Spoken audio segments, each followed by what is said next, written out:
任务探索。众所周知，育碧的新作关于海盗题材，但除了海水之外，有没有其他地方可供探索呢？就此，我们与育碧新加坡的开发者们进行了交流。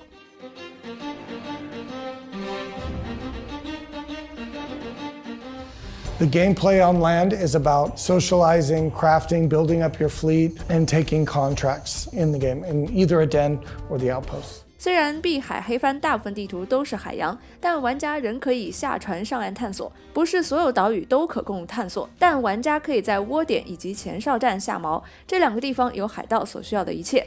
The particularity of the land also is that it offers you a safe zone where nobody can attack you. The role of the pirate is to do some back and forth between the safe land where you can build your ship and customize your ship, but also trade some resources before to go on the hostile ocean to steal precious cargo that then you bring back.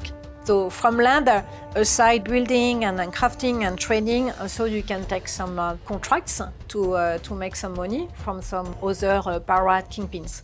As your infamy begins to spread across the Indian Ocean, you will gain an access to your own pirate lair, from where you can kickstart your ascent to a pirate kingpin by manufacturing and smuggling illegal and high-value goods. 碧海黑帆是一个栩栩如生的世界，没有什么是一成不变的，一些角色不会一直待在同一个地方，所以你要趁着合适的时机寻找对的人。Spread all over the world, you will find some outposts where you can also meet other smugglers or some local rebels fighting against the mega corporations. We call them ephemeral zones because the NPC you will meet in these outposts won't always be the same because they are also traveling. They are moving from a place to another one. When you connect to Skull and Bones, the first thing to do is look at your map and to see where the trade routes are, where the merchants are, before to select the right ship, provision it, and equip it, and set sails to the direction that is more interesting. 海盗主要从事的勾当就是航行、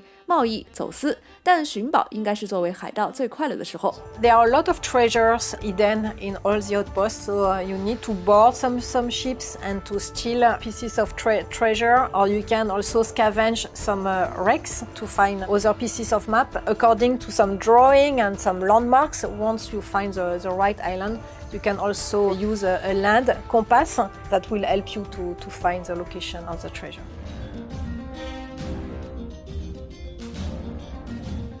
岛上的玄机自然是数不胜数，但碧海黑帆真正的核心还是在于航海。育碧新加坡致力于将海洋打造得更加有趣、更富有挑战性。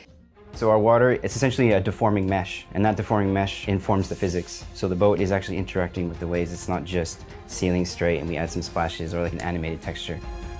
We have other physics properties that each ship will read from. So there's buoyancy and there's drag. So this affects how far into the water the boat will go, how slow they will go through it. So each ship should feel different based on the size and how heavy it is. 既然本作如此关注航海，那么航海机制就必须超越《刺客信条》系列，船上载重以及风向都应该要考虑到。Of course, wind should be important to sailing and navigation, but the wind direction actually affects the speed of your ship. A good player will navigate better with the wind at their back and tack better and therefore be a better navigator. So it's just another element of the world that the player needs to be aware of. 虽然航海系统非常复杂，但碧海黑帆绝不是一个硬核航海模拟器。You don't need to be a sailor to play Skull and Bones and be able to understand what to do, but as you learn how to use the wind better and what that means and what does your weight mean in your cargo and the type of ship that you have, you'll see that there is advantages to being a better captain and a better navigator. 印度洋的海浪多数情况都宁静美丽，但碧海黑帆的天气系统能完全改变海洋的面貌。Well, we want to make sure that there is different types of weather. So you can have some light rain, you can have incredibly crazy supercell storm, and they will feel dynamic. We want the player to be surprised by that and feel the threats as you normally would at sailing out in the open seas. 一场海上风暴的危险程度不亚于装备着100个炮台的大型帆船。碧海黑帆的一大挑战就是学会如何在恶劣天气下保证航行安全。